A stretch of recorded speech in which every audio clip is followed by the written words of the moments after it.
Je vais encore parler des enfants dans cette vidéo-ci. Hey, bonjour, bonsoir à toi qui m'écoutes aujourd'hui. Tu écoutes la Daronne de la Santé 3.0. Cette infirmière qui met sa bouche dans les choses qui ne la regardent pas, dans vos vies en fait, et dans la vie de vos enfants.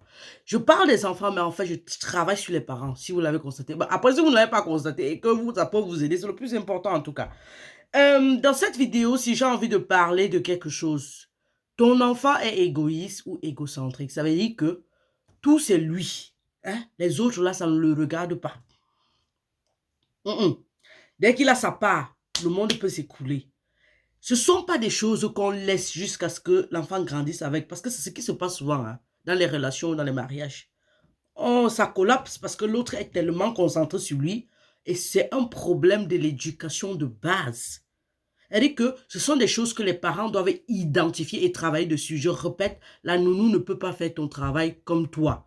La nounou va pointer sa journée et rentrer chez elle. Elle peut encore faire l'effort de bavader et te dire, madame, j'ai constaté qu'il est comme ça. Tu vas dire, ah, c'est mon enfant. Tu ne vas pas prendre, prêter attention. Mais tout dépend maintenant de toi, le parent, ce que tu estimes ou ce que tu attends ou ce que ce que tu penses que ton enfant sera. C'est là le but de mes vidéos. Vous devez avoir une destinée, penser à quelque chose. Comment avait dit ça même? Vous devez prophétiser, voilà, prophétiser sur la vie de votre enfant. Et prophétiser, ça veut dire que tu penses à ce qui sera, comme ça, comme ça, comme ça.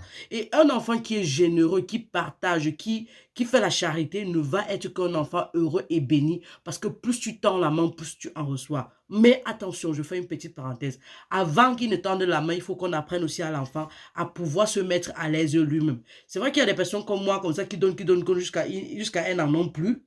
Et c'est peut-être ma nature. Il y a aussi des personnes, vous avez aussi des enfants comme ça à la maison, et c'est leur nature. Mais au-delà de ça, il faut apprendre à l'enfant que même si c'est qu'il doit partager, il faut déjà qu'il se mette d'abord à l'aise.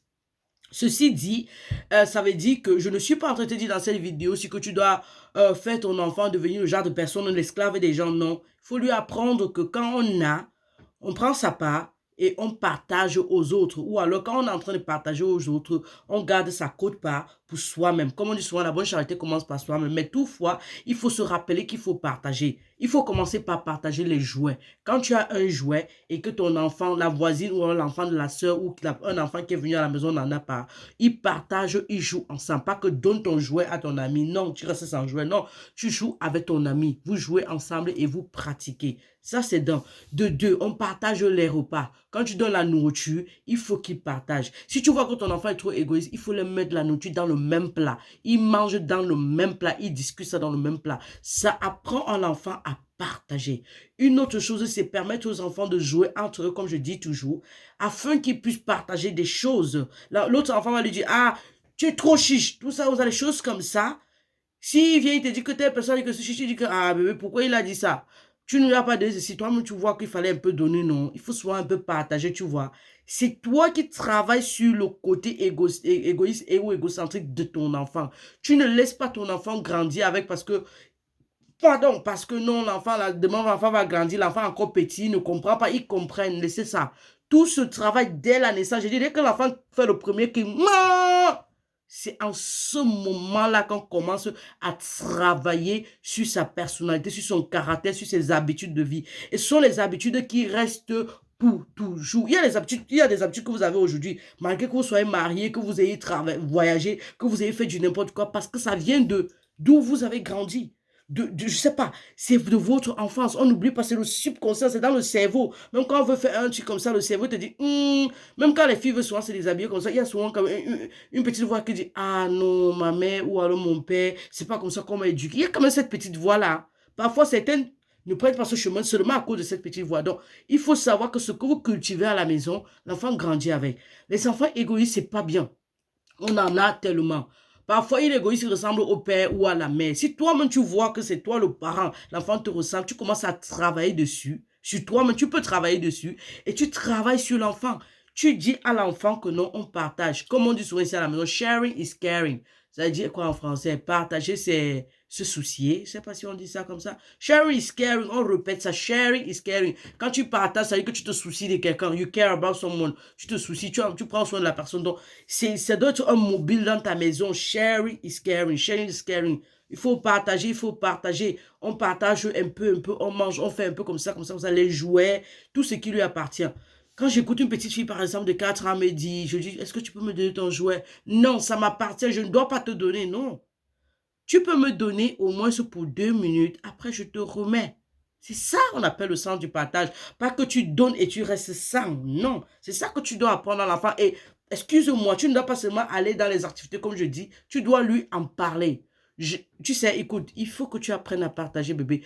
Et toi-même, de temps en temps, quand tu lui donnes quelque chose, tu viens encore, tu lui demandes. Il va te dire non, tu arraches. Ou tu prends, tu coupes. Tu dis, c'est comme ça qu'on partage. Tu coupes, tu manges. À force de faire ça toi-même, il va finir par changer.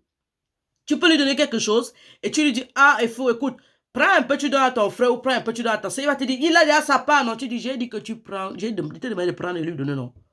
Donne-lui un peu sur ta part. Où est le problème?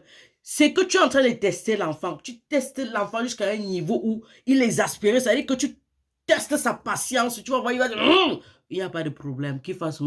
Mais avec le temps, il va s'y habituer. Et quand on parle ici de partager de générosité, on parle aussi ici de sensibilité. Des personnes qui sont souvent chiches, qui ne partagent pas, sont moins sensibles. C'est-à-dire que il peut être assis là, le monde a de s'écouler autour de lui, il s'en fout. Ou il ou elle, il s'en fout.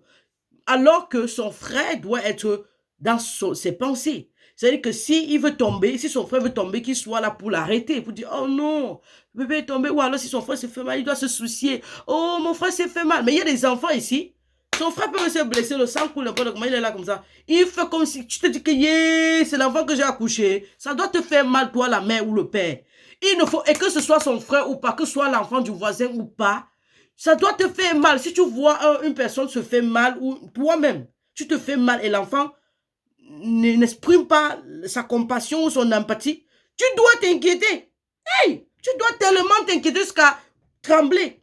Tu dis, hey, c'est quoi ça? Hey, ça c'est pas bon. Oh. Ça ce n'est pas bon du tout. Oh. Oui, oui, oui, oui, tu dois t'inquiéter.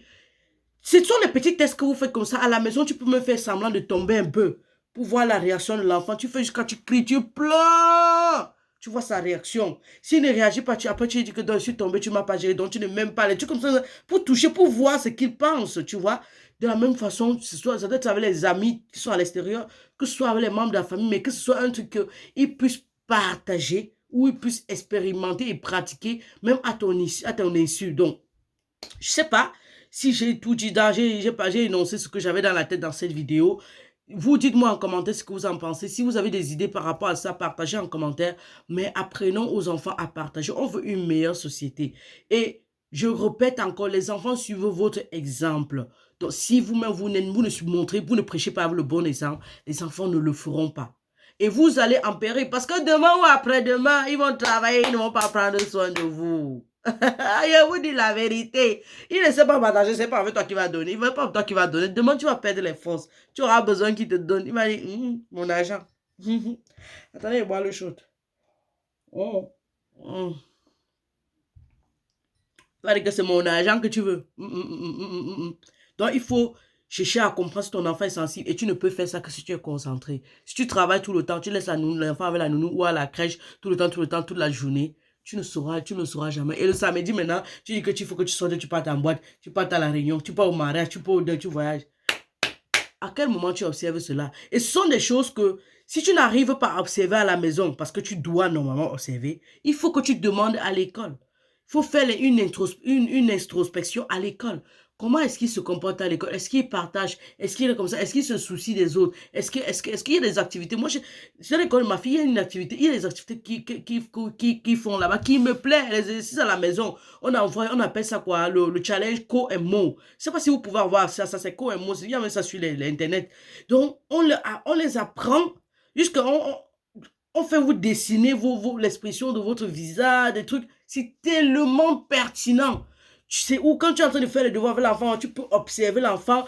Parfois, je dis à la fille, comment était ta semaine? Oh, ici, la semaine était un peu comme ça parce que j'ai un ami qui est tombé. C'est où tu te dis, ah, tu te soucies, c'est bien, mon enfant, soucie-toi de quelqu'un qui se fait mal. Pas l'affaire qu'aujourd'hui, dès que quelqu'un tombe, on prend le téléphone, on filme. De nos jours, le téléphone est Android. Dès qu'on est seulement sur le téléphone, on mange, on est sur le téléphone, on fait des voix de quoi sur le téléphone, quelqu'un tombe. La première chose, on soulève, on filme, on ne se soucie pas de la personne. C'est ça que vous voulez pour demain? Non. Ben, on fait comme ça. On se voit dans une autre vidéo. Bisous. Cheers. C'était la Down la santé 3.0. Votre infirmière. Cheers.